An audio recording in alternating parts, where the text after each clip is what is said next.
সেদিনে বললাম না, কি একটা সবজি এনেছে যেটার নাম আমি জানি না। আর এর আগে আমি জীবনে কখনো দেখিও নি। আর কেমন রান্না করতে হয় তাও জানি না। তাই ১ম এ সবজিটার একটা ছবি তুলে নিয়েছি। তারপর YouTube এ সার্চ করে দেখেছিলাম যে কেমন রান্না করতে হয়। তো মোটামুটি সিম্পল যেভাবে আমরা পেঁয়াজ রসুনের রান্না করে থাকি সেভাবেই করতে হয়। তাই সবজিগুলোকে একটু ছোট, ছোট করে কেটে নিচ্ছি। সাথে আলুও কেটে নিয়েছি। আর সবজিটা কাটতে না আমার অনেকটা টাইম লেগেছে। ছোট, ছোট তো তাই অনেক টাইম লেগেছে কাটতে। তো এখন সবজিটা একটু ভাজা করে নিচ্ছি। এখন আমার সবজিটা ভাজা হয়ে গেছে।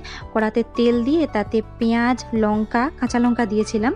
আর আদা, রসুন, টমেটো, তারপর যা, যা গুঁড়ো মশলা থাকে, হলুদ গুঁড়ো, লঙ্কা গুঁড়ো, জিরে গুঁড়ো, ধনা গুঁড়ো সব কিছু দিয়ে মোটামুটি এখন আমি মশলাটা কষে নিচ্ছি। তারপর মশলাটা কষা হয়ে গেলে ওর মধ্যে সবজিগুলো দিয়ে দিয়েছি। আর একটু জল দিয়ে নাড়াচাড়া করে রান্নাটা করে নিয়েছি। আর শেষে একটু দিয়েছিলাম গরম মশলার গুঁড়ো। এইভাবেই রান্নাটা আমি কমপ্লিট করে নিয়েছি। আর সিরিয়াসলি বলছি, খেতে আমার একদম ভালো লাগেনি, খুব তেতো, তেতো লাগছিল। আর প্লিজ তোমরা একটা কথা জানিও তো এই সবজিটার নাম কী?